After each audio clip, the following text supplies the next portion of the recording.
Mga ka-White Packs, pansin nyo, parang hindi ko nagustuhan yung lasa.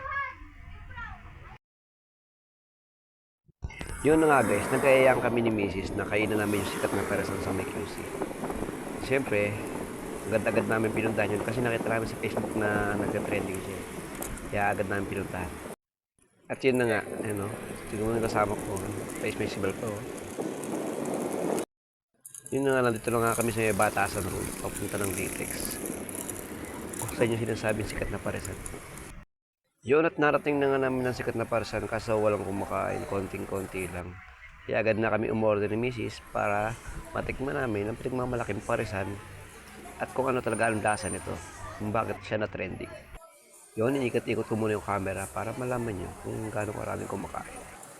At yun na nga nakuha na namin yung order namin na pares saka chicken na sunog.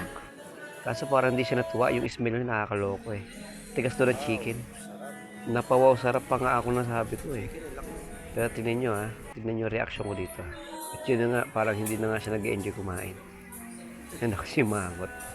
At ako naman hindi ko pa kinakain sa akin. Titikman ko na guys kung ano lasa nito. At yun na nga guys, tinikman ko na. Pero hindi ko masabi kung ano lasa eh. Talagang hindi ako natuwa, hindi rin ako nag-enjoy. Siguro dahil trending, in-experience ko lang kung anong pakiramdam na kumain sa mga trending na parisan. Pansin nyo guys, hindi ko naubos. At yung chicken pala ni Mrs. binarot namin. Inuwi namin. Ayun na nga, inaiwan na nga siya doon mag-isa.